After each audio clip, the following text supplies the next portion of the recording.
I'm the principal of BISAD, and I'm going to read to you Room on the Broom. It's an old book, but one of my favourites, and I remember reading this to my own children and also students I've taught over the years. So here we go. Room on the Broom. The witch had a cat and a very tall hat, and long ginger hair which she wore in a plait. How the cat purred and how the witch grinned as they sat on their broomstick and flew through the wind. But how the witch wailed and how the cat spat when the wind blew so wildly it blew off her hat. Down! Cried the witch, and they flew to the ground. They searched for the hat, but no hat could be found. Then out of the bushes on thundering paws there bounded a dog with the hat in his jaws. He dropped it politely, then eagerly said, as the witch pulled the hat down firmly on her head, "I am a dog, as keen as can be. Is there room on the broom for a dog like me?" "Yes," cried the witch, and the dog clambered on. The witch tapped the broomstick, and whoosh, they were gone. Over the fields and the forest they flew. The dog wagged his tail and the stormy wind blew. The witch laughed aloud and held on to her hat, but away blew the bow from her long ginger plait. Oh dear, she's lost that now. "Down!" cried the witch, and they flew to the ground. They searched for the bow, but no bow could be found. Then, out from a tree, with an ear-splitting shriek, there flapped a green bird with a bow in her beak. She dropped it politely and bent her head low, then said, as the witch tied her plait in a bow, "I am a bird as keen as can be. Is there room on the broom for a bird like me?" "Yes," cried the witch. So the bird fluttered on. The witch tapped the broomstick and whoosh, they were gone. Over the reeds and the rivers they flew. The birds shrieked with glee and the stormy wind blew. They shot through the sky to the back and beyond. The witch clutched her bow, but she let go of her wand. "Down!" cried the witch, and they flew to the ground. They searched for the wand, but no wand could be found. There she is dropping her wand, look.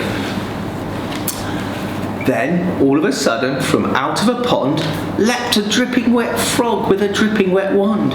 He dropped it politely, then said with a croak, as the witch dried the wand on the fold of her cloak, "I am a frog as clean as can be. Is there room on the broom for a frog like me?" "Yes," said the witch. So the frog bounded on. The witch tapped the broomstick, and whoosh, they were gone.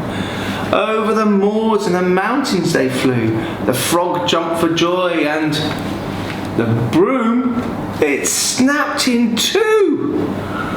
Down fell the cat and the dog and the frog. Down they went, tumbling into a bog. The witch's half broomstick flew into a cloud, and the witch heard a roar that was scary and loud.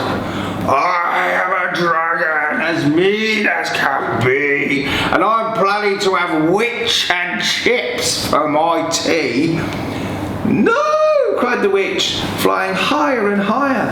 The dragon flew after her, breathing out fire. "Help!" cried the witch, flying down to the ground. She looked all around, but no help could be found. The dragon drew nearer and, licking his lips, said, "Maybe this once I'll have witch without chips."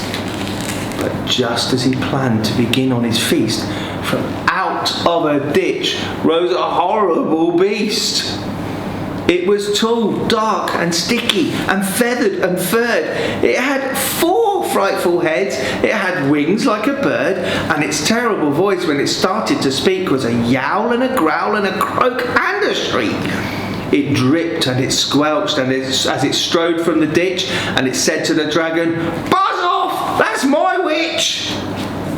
The dragon drew back and he started to shake. I'm sorry," he spluttered. I made a mistake.